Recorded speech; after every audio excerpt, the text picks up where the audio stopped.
Beats by Dre. Remember the days when these headphones were the hottest item on everybody's wish list? From A-list celebrities to your next door neighbor, Beats by Dre seemed to be a must-have accessory. But what was it that took these headphones from a tech startup to one of the biggest acquisitions in Apple's history? And what happened to the brand? Today, that's exactly what we'll be taking a look at. So without further ado, let's go. Headphones. They're everywhere, from our pockets to our ears. It's hard to imagine a world without them, but it wasn't always this way. For the longest time, headphones were only being used in two capacities. One was by the military and government for equipment they used, and the other was for professional sound design. The popularity of consumer headphones has increased dramatically over the last several decades. This trend can be tracked all the way back to the advent of the personal audio market in the late 1970s and early 1980s, with the introduction of portable cassette players, Walkmans, and eventually portable CD players and MP3 player. On October 23, 2001, Steve Jobs announced the arrival of the Iconic Ipod, which cost about $399 and came with a pair of white earbuds. It quickly became a status symbol for owning the latest and greatest gadget from the tech industry. But with this boom in portable media came a problem. The headphones that were included with these devices were underwhelming to say the least. They had a poor bass response, muddy mid-ranges, and external noise. And these were just a few of the issues that were plaguing these earbuds. Plus, they were kind of bulky and didn't really fit that comfortably in your ear, oftentimes falling out if you just tilted your head to the left or to the right. Apple and its competitors were more focused on the MP3 technology than the sound quality of the earphones they provided with these devices. As Luke Wood, the CEO of Beats by Dre, put it, the audio experience was going down. But in the world of digital recording, we were doing more and more interesting things. We were making things bigger, but sound was getting tiny. Sound engineers were creating amazing mixes, but the headphones being used couldn't replicate the quality. This created a gap in the market, an opportunity for someone to develop a higher quality, premium headphone. In 2006, music industry legend Jimmy Iovine approached Luke Wood, a well-respected music executive and former chief strategy officer at Interscope, to discuss the challenges that were facing the music industry. Things like piracy. Although headphones were not part of their initial conversation, Jimmy promised Luke that he would come back to him with a product that would help him compete and eliminate some of the challenges that the music industry was facing. And he would get the chance to have a product that would help them combat this during a chance encounter on a beach with his friend, the legendary rapper, Dr. Dre. Dre was considering selling sneakers and told Jimmy, "Yo, my lawyer, he wants me to sell sneakers. What you think?" But Jimmy had a better suggestion. Nobody in the world cares about how you dress or your sneakers. What you should sell is speakers. Dre was intrigued, asking, "We can do that?" And Jimmy confidently replied, "Fuck yeah." And so, a new chapter in the world of consumer electronics was born. Later that year, he called Luke back and told him that him and Dr. Dre were going to start a headphone company to fill the gap in the market created by music becoming portable and create revenue that could have been lost due to piracy. Luke was brought on as CEO, and Beats partnered with Monster Cable, a renowned maker of top-quality audio cables, to create their first pair of headphones. On July 25, 2008, Beats and Dre unleashed the Monster Beats headphones, priced at a premium $350. But there was another challenge to tackle. The headphones lacked pizzazz and came in a boring black or white color, lacking any form of style, and it wasn't just Beats headphones. This was basically the color format for the whole industry. In a genius move, they started to borrow ideas from other giant companies that had built their own lanes by becoming a top-notch fashion accessory. In the past, companies have made a name for themselves by changing the game in their industry, and one shining example of this is Nike. Shoes were once nothing more than a basic, uninspired necessity, but Nike transformed them into a stylish statement by associating them with a legendary athlete like Michael Jordan. At the time, Bose and Sony dominated the headphone market with their premium sound options, but like we said, they stuck to a dull color palette. Beats, on the other hand, upped the ante by introducing different sizes and colors, including team-themed ones, and even roping in celebrity influencers to help with marketing. This not only attracted a fresh audience, but also those who sought premium sound. As Luke Wood put it, the headphone space was being treated like the stuff that you see sold at Office Depot. But a headphone is not a stapler. It's like an Air Jordan. So for us, the challenge was to bring fashion, design, iconography, and energy to the market. In 2008, a pivotal moment occurred that would set the wheels in motion for Beats' explosive growth over the years. Before the Beijing Olympics, LeBron James, who was set to be part of Team USA, visited Jimmy Iovine's office where they were working and discussing a documentary project they were working on together.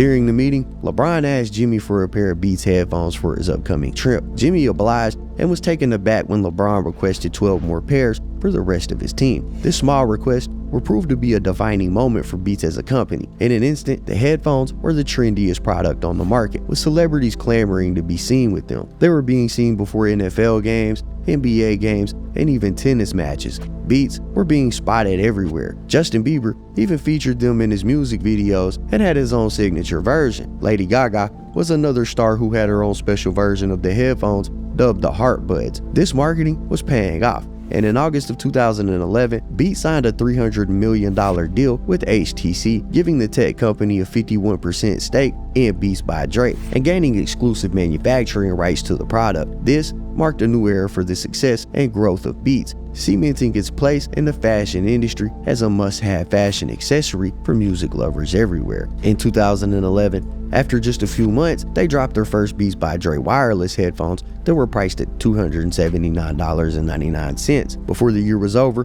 Beats had already acquired a whopping 53% of the market share. But Beats wasn't only content with just headphones. Oh no, in July of 2012, they scooped up music service MOG for $14 million. MOG, short for Music on the Go, was a music streaming service and blog network with a library of over 15 million songs and a personalized radio-like experience for its users. And because Beats never does things halfway, they followed this up by releasing their first noise-canceling headphones, the Beats Executive. Now, other brands like Bose and Sony offered similar products, but they didn't have the one thing that Beats had: a celebrity endorsement from Dr. Dre. Fast forward to 2013, and HTC decided to sell back the majority stake they had purchased in Beats to the co-founders Dr. Dre and Jimmy Iovine, $265 million. HTC was struggling financially and wanted to focus on their smartphone business. Dre and Iovine managed to sell the company for $309 million just to buy it back for $265 million. So they made a profit of $45 million while still ending up with 100% of their company. Talk about being in the right place at the right time.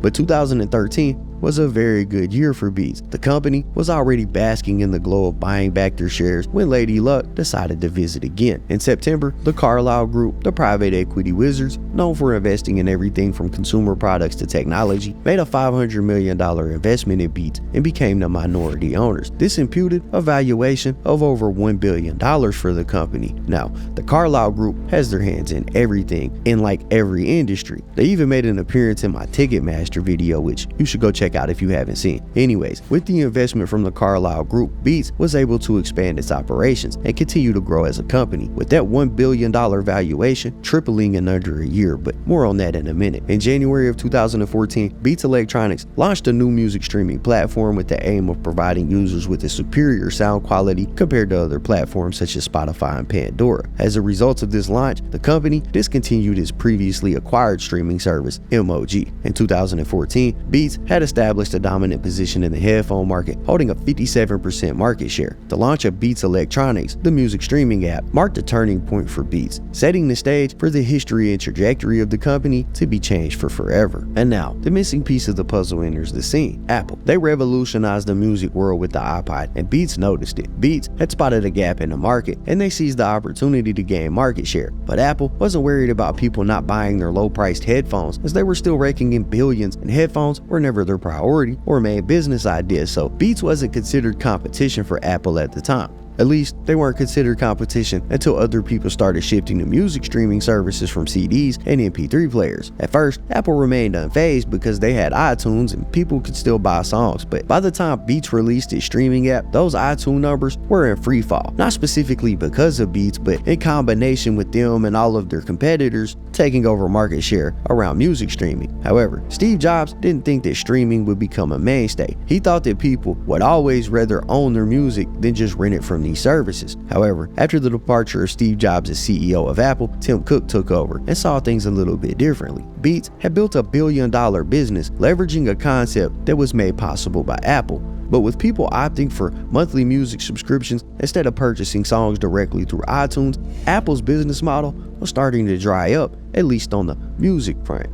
In a move to regain control, Apple planned to purchase Beats by Dre for a reported $3 billion, making it the largest acquisition in Apple's history till this day. But as luck would have it, there would be a slight glitch in the matrix before it all went down. After Dre received the news of the acquisition, he called his homies over to celebrate, and in a spontaneous live video, he could be heard boasting about the deal and declaring himself as hip-hop's first billionaire. This caused speculation about the fate of the deal, as news outlets began to spread the notion that Apple was rattled by the video of a drunk Dr. Dre celebrating his victory. However, Apple did go through with the acquisition of Beats for a whopping $3 billion. The sale of Beats was a win-win for the founders and for Apple alike, but it also marked the end of an era for the beloved brand. In the aftermath of the acquisition, Apple swiftly rebranded the Beats electronic app into what we now know as Apple Music, effectively ending the life of the streaming service. But this move was a double-edged sword. Apple not only regained its foothold in the streaming space, but also gained a significant slice of the headphone market, an area that they previously lacked. Apple